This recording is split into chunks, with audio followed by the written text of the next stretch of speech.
What is going on, everyone? You are tuned into the Invest in Hockey podcast. It is episode 37. Today is November 22nd, 2024. My name's Anthony Santini, and I'm joined here with Eric Wilson. today, as per usual, always talking NHL hockey and always ready to talk about fantasy sports as well. There's been a lot of trades in our fantasy league and a lot of players that we want to talk about. A big week in NHL hockey. Obviously, two games tonight is Friday, November 22nd, and we're gonna see a lot of good hockey heading into the weekend here. A lot of games last night and Saturday, tomorrow. No Leafs Saturday night hockey, but hoping that Austin Matthews can return pretty soon because we've been waiting on that for a while. Oh yeah. Oh yeah. Those rocket odds are just gonna go down and down. I don't know what the deal is with Matthews, but you banged on right there with that chatter. I think he's still the topic of conversation, even when he's out of the lineup because somehow they're 6-1-0 without Matthews, which I don't know if that makes sense to you. Yeah, it doesn't make any sense. And that power play still looked really good too. Even their second line power play looked really good. Obviously, last weekend, last Saturday, you weren't able to come out to watch the game, but we watched Oilers lose to the Toronto Maple Leafs. And you kind of had a little bit of a projection earlier in the week that they were going to tear it up, no? Yeah, so my projection was that the Oilers were gonna tear up this week with their 4 games played. Um, they had a decent schedule, and it actually started out terribly with them getting shut out on Monday to the Habs, or I guess it was Tuesday to the Habs, which Yeah. was what 3-zip loss. Yeah. And so it started out terribly, but then they rebounded with a 5-1 win over the Ottawa Senators. McDavid had his 2 goal game there, which was exactly what he needed. And you know what? The Oilers are kind of floating on water right now. They're not playing their best hockey. They have some injuries going on, just like the Leafs do, just like a lot of teams do. But um, I don't think my take was terrible. Well, they really got to have a good game tomorrow, though, for that to be in full effect, you know? Oh, for sure. I mean, when you have players, obviously like Draisaitl, McDavid, Bush, and even maybe call it Stewie in that as well, you only expect the best. And for them to come out a little bit flat against Montreal, not score any goals, one of the best power plays in the league just a year ago. And they haven't really been too good this year. Obviously, a slow start, just like last year as well. I kind of expect them to pick it up soon, especially with the schedule that they have coming up. I believe they play tomorrow night, right? Yeah, And yeah. they played Minnesota. They lost to Minnesota as well this week. Yeah, it was 5-3. I don't think there was any empty nets, but they did pop one with about 10 seconds to go, and it made it look a little closer. So, Yeah, a team that should still make the playoffs. I don't think that's really in question, even though it is a little bit on the fence and people were kind of jumping off the wagon earlier in the year. I don't know too much how to feel about the Oilers right now because we did see this last year. And although people were panicking last year, they still made it to the Stanley Cup final. So when you look at it from a grand scheme of things, you could say, well, you know what, we really saw this exact same scenario last year and they lost the last game of the year, and that's all there is to it. literally all there is to it. And also another interesting topic for conversation, but the Oilers are not going to face the Panthers till February 27th at Rogers Place. So it's a little while till we see that rematch of the Stanley Cup Finals. So that's going to be a while, but I think when we see the Oilers play their best hockey, we're going to see some good 2-1, 3-2 hockey games, not those lopsided ones, right? Isn't there usually, I swear, I mean, we won't be able to watch on that day, February 27th? Yeah. Will we be like doing anything else that day or? Probably not, honestly. So, All right. I'll keep that receipt. We're good. yeah. Um, well, yeah, Oh, I mean, wait. Oh, you got me there. You got me there. Yeah. Sorry, I was looking at the January date too. You'll be busy, and I mean, I'll be celebrating with you on the 27th. So that hey, the hockey game's not that important, but hey, um, we're good. We're good. You know, no little pot. birthday. It won't definitely won't be watching hockey on my birthday. I mean, maybe if the Leafs are playing though, because apparently I'm a Leafs fan. But either way, I wanted to kind of transition the conversation into talk a little bit of fantasy too, because I know we're gonna get into our buy low candidates as well. But even just second year players, and for those of you that are listening and know.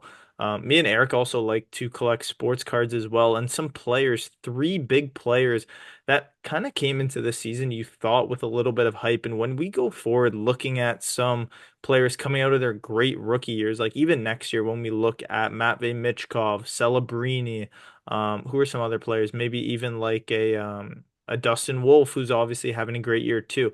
Could Yep. we see a sophomore slump? Because that's what we're seeing right now with names such as Bedard, Fantilli, and Brock Faber. Three names who in fantasy, their card values, and even their on ice production, the eye test as well kind of tells you that they've regressed. And Yeah. it's weird too because all three players had a I mean, besides Fantilli, but Faber and Bedard had amazing, amazing rookie years. Yeah, amazing rookie years.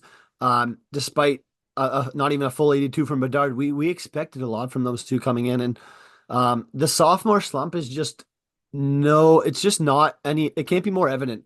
The last time I've kind of seen this was from Matty Beniers last year, and he had a terrible sophomore slump, but it's looking just as bad for I want to say Brock Faber. It doesn't look as bad for Bedard, but Brock Faber really he has a year before he jumps into this big contract that he signed, but he's just not really hitting those point totals. I mean, Minnesota's playing great, so I'm not going to say that he's bringing them down as a team, but I think that there's just a lot of guys in that sophomore slump, and one of them I will say is Dylan Gunther as well. Yeah, Gunther, a player who I was like super high on, obviously going into this season. I thought he was going to have an amazing year.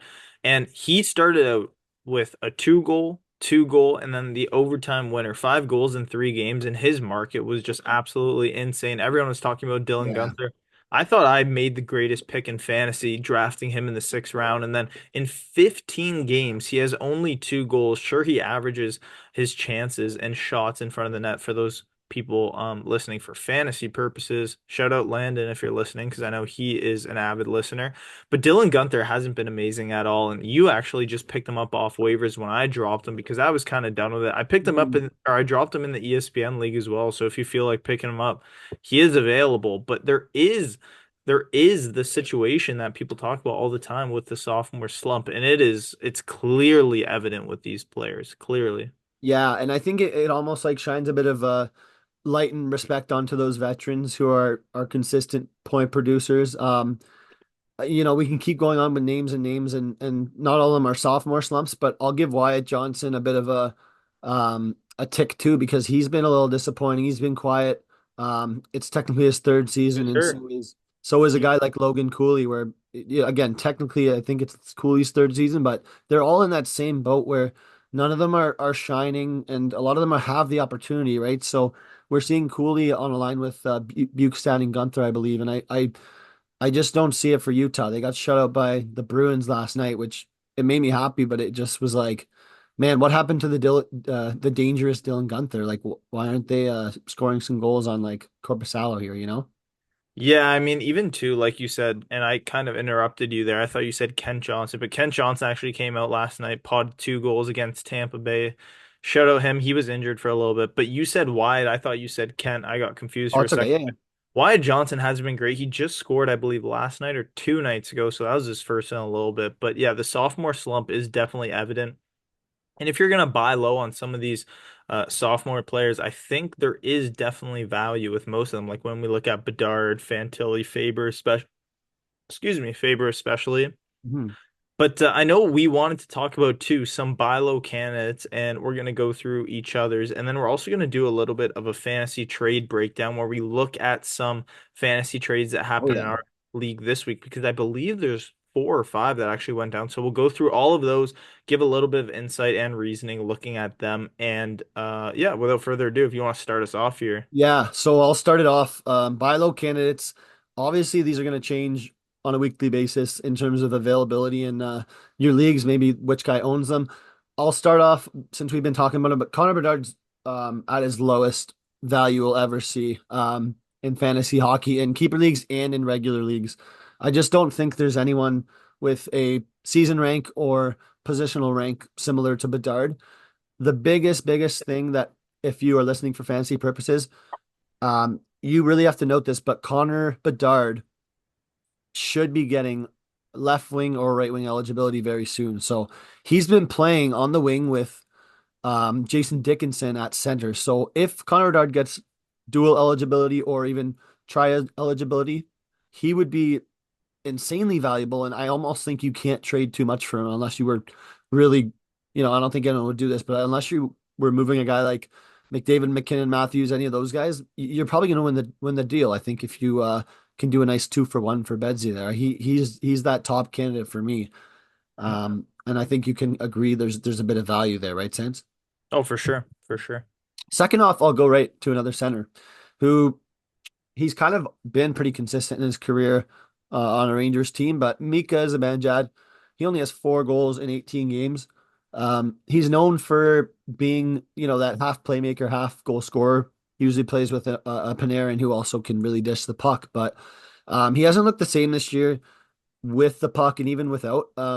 He's got again 14 points in 18 games. He's a -6. Um, I think he's a buy low candidate when you compare him to guys like Mark Scheifele, good centers, good number one centers on number one teams, right? Mm. Zib's a lock for being on the PP1. He's a lock to play with, again, a guy like Panarin or Laffy or a Trocheck or something, but his value's low, and I think you could definitely deal something good in that deal. I'll move to another candidate here, which this is in deep leagues. I'm not gonna say in a 12 or 10 man, but Jeff Skinner and Viktor Arvidsson. I still think that these guys can be league winners. They've done nothing for the Oilers, but they both are. I mean, they're both going to be there when McDavid and Draisaitl are healthy and when they're looking for a wing to put the puck in the net, right? So we saw Jeff Skinner score a goal yesterday. Arvidsson's still hurt. Hyman's still hurt. Um, there's not really any other buy low candidates from the Oilers there, but I'll kind of move to my last one, and then you can kind of fill in the gaps because I know there's always going to be the guy that we forget about. But it's Jason Robertson for the Dallas Stars. He's a left winger. His career high in points is, I want to say, 108, probably 107. And people forget that he was barely edged out of the Calder conversation from Kirill Kaprizov that rookie year in, I want to say, 2020. But he's really good. And honestly, like, he's probably the second best player on the Dallas Stars outside of, I want to say, Miro Heiskanen. I think he can be the Dallas Stars' best forward. And it's just a matter of their depth being at stake for him, right, Sans? Oh, for sure. I mean, I'm a big Robertson fan. I know it's been tough to trade for him in our leagues, but for my buy low candidates, first off, on the Boston Bruins, at his absolute lowest right now, I think he'll probably ever be in his career. Jeremy Swayman, I just want to fact check this.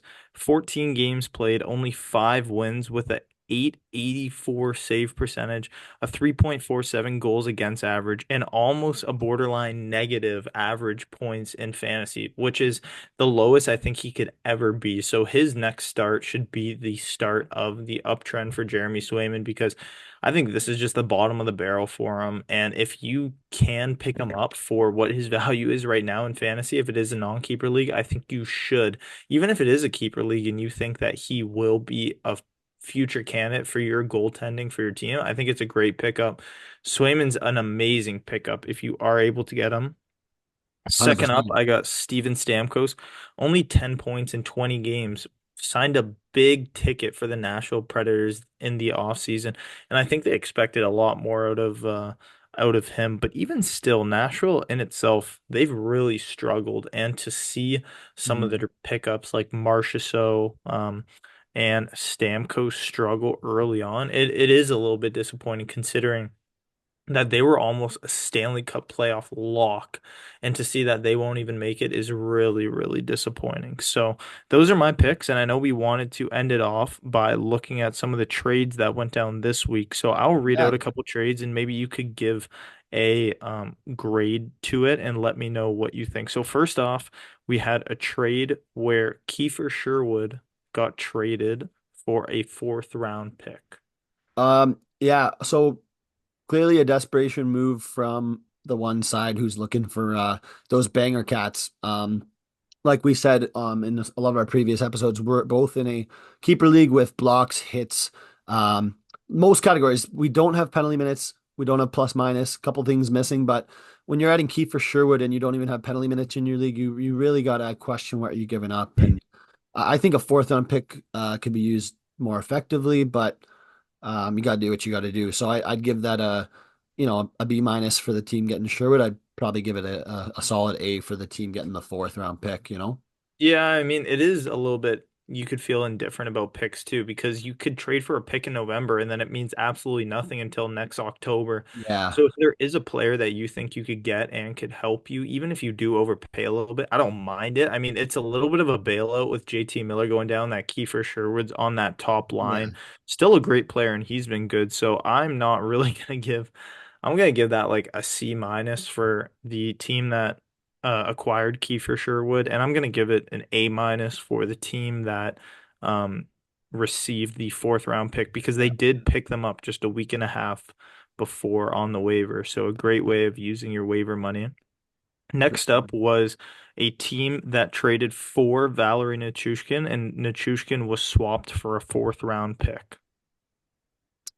You know what? I think that's a pretty indifferent trade there. You mentioned that for the trade before, but I don't see either team winning that. I think Nichushkin takes he carries a risk with himself. Just based on the fact that Jonathan Drouin is on that top line with McKinnon and probably Rantanen for the rest of the year. I don't see those three getting split up. So I think Nichushkin's value is going to come on that PP1. But Yeah. you know what? I don't love him. I think he's had his best years. I don't really see much upside, and I think a fourth is fair. So I'm going to kind of give it a B and a B for both teams there. It's a fair trade in a sense that I mean, realistically, Nichushkin should still put up maybe 20 goals and 30 assists. I'd say dropping 50 points a season is generally kind of fair. But even still, like you said, you're holding that opportunity, or maybe something might happen again this year. He might go down, not play. But for him and acquiring any player that does play on the Colorado Avalanche, I think is a generally good idea. I Yeah. mean, but like I said before, trading for a pick for a player that you think might help out your team is never a bad idea. So I think it's a generally fair trade. I think B's across the board are very fair. Next up, a team traded Brad Marchand and they received a fifth round pick. Yes, I'll be brutally honest here. I think that the team acquiring Brad Marchand gets an A plus there. That's a picture perfect trade. A fifth round pick's not very valuable, and I think that Marshy's the perfect buy low slash league winner that you need. Guaranteed PP1, guaranteed line one. Little bit of injury risk, but I got to give them an A plus, and I'd probably give a C minus to the team getting the fifth there. Yeah, I definitely agree. I mean, even though in a category league that we're in, he doesn't provide across the board as much as he used to. Like you said, automatic first line, automatic power play, and if you're trading anything less than a third for someone like that caliber, I think it is a pretty decent trade for someone that's going to play on that first line all year long. So Yeah. not as bad when you really break it down, but even still, I guess you could say better use of picks could have been used in a sense. Also, these picks aren't that bad to hold on to too, right? Usually you see anywhere from the first to third get swapped, but when you're swapping mid-round picks, it's not a bad idea to stack them up too because Yeah. later on in the year, and if you are tanking, they are good to have. But next up was Lucas Raymond and a fourth round pick getting traded for a second rounder. So pretty much Team A is upgrading their fourth round pick, or sorry, Team A is upgrading their fourth to a second by giving away Lucas Raymond. You know what? I think a second has value, but I also think that Lucas Raymond's kind of the guy you look to add at the deadline if you're a fantasy team. I think that we haven't seen anything from Detroit that's been impressive, so I don't think you're really getting the max value for Raymond that you're looking for. He we got to remember he signed an 8-year deal worth around $8 million, so his expectations have to be high. He shoots the puck. I want to say he's a lock for PP1 and usually on the first line, so I don't mind it. I'll probably say the team that gets the second, I'll give them a nice B plus, and I'll probably give the team that gets the fourth round pick a B minus. So pretty similar, but you know, Yeah, a decent swap, I'd say too. For the future, I agree, but for category-based leagues, I don't know if Raymond's the guy you really want to go out and acquire. I don't really hate the trade as much as I did yeah, at first. I mean, a yeah, second is kind of hefty for Lucas Raymond. I think he was traded even, or sorry, drafted even later, like in the sixth or seventh round, and I don't think he's even really played too much better. So very surprising trade for me. Next up was a little bit of pick swapping that happened here. So a third rounder. Okay, how do I explain? So it was Josh Morrissey, a second and a fourth, who Mhm. were traded for Quinn Hughes, a third and a fifth.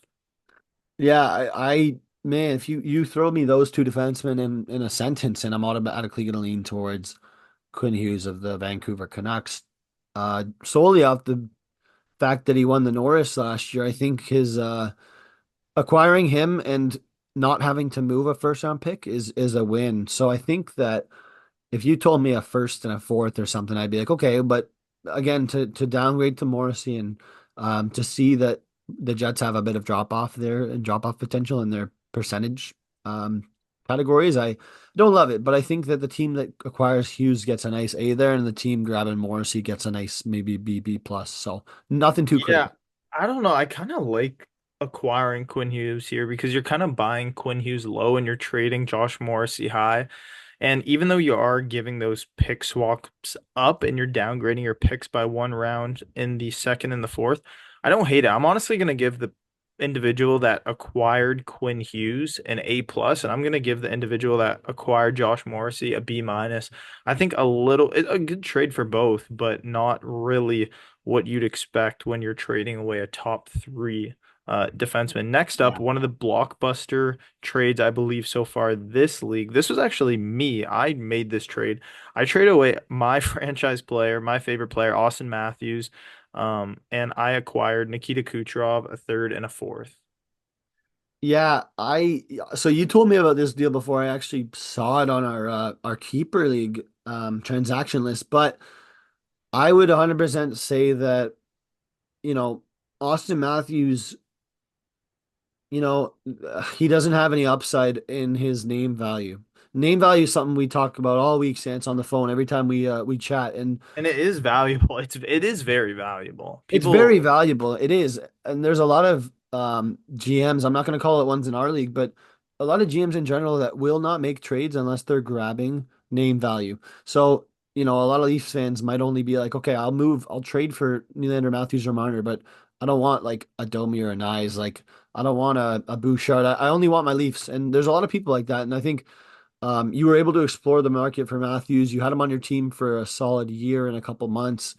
And if you're going to trade for a guy out of maybe five, six guys, Cooch is one of those guys you'd move. So you get two picks as well, and I think you're going to use those picks effectively at the deadline. So yeah, I think getting those picks does make a difference. Even a swap one for one, I think, is a decently fair deal. But to move off someone like Austin Matthews, he's just one of those players that you could borderline make a trade for anyone in this league when he is at the top of his game. Right now, like when you look at it, he could be swapped for almost anyone, even if you add just a little bit when you're talking about McDavid. My mistake, I think, was not moving him last year, but at the end of the day, I did win our league last year.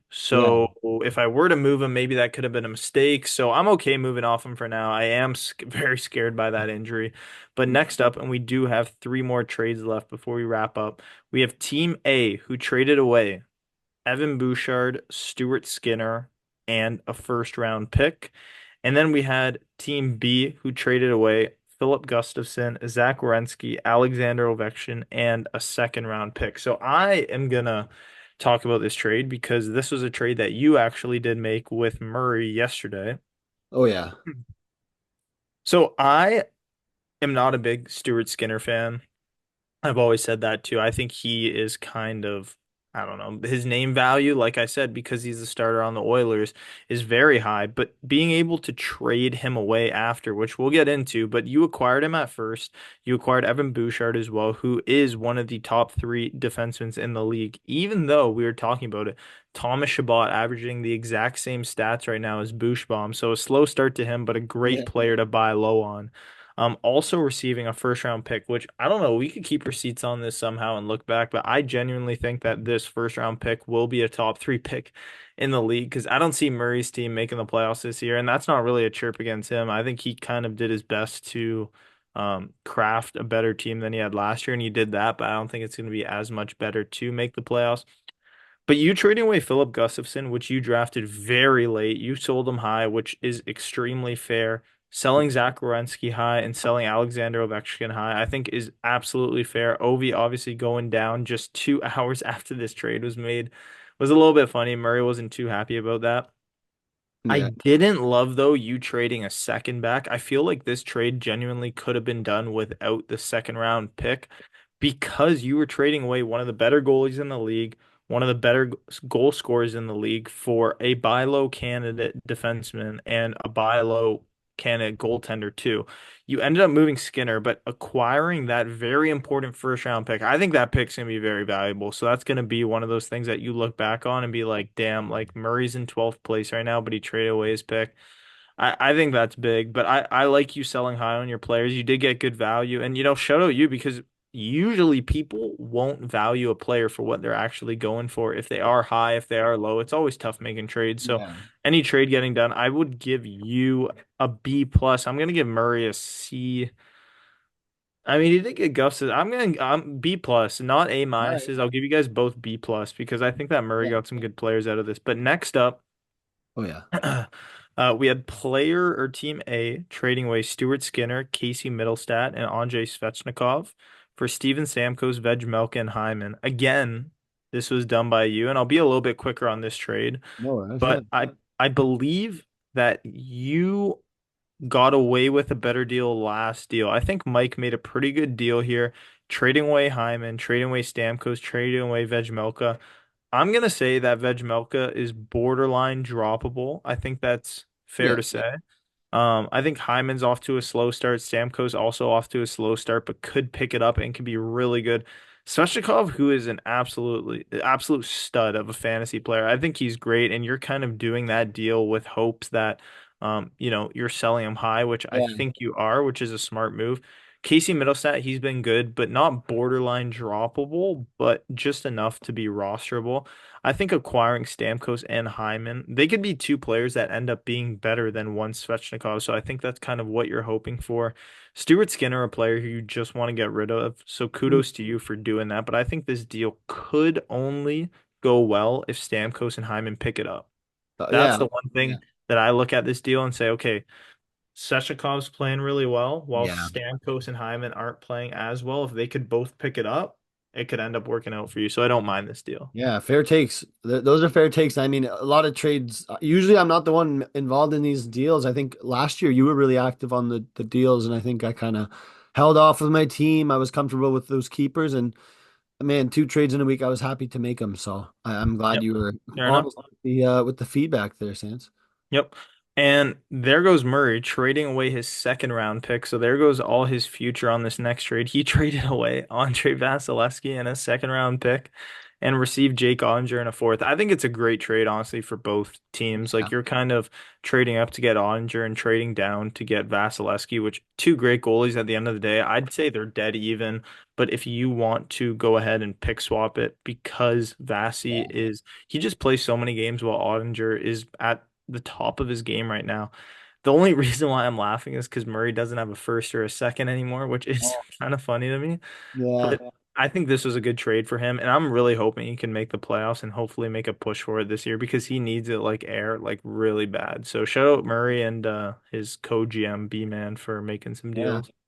Yeah, it's fair. You nailed it. You nailed it there with losing your first and second. You kind of expect someone to have a lot of playoff experience. Now he doesn't, but again, if he's optimistic, he's optimistic. We'll see how see if he can maintain a playoff spot this week, right? Yep, for fair for sure. I mean, that was let's just check. Yeah, that's it for all our trades. I appreciate everyone for listening today. Shout out all the fellas in the group chat going off this week with all the trades, and I hope everyone enjoys their Saturday. Yeah, I think it was a great way to wrap up with some fantasy talk, and we'll be back for another NHL projection episode for the upcoming week 8 with American Thanksgiving. So, cheers everyone, and have a great weekend. Peace.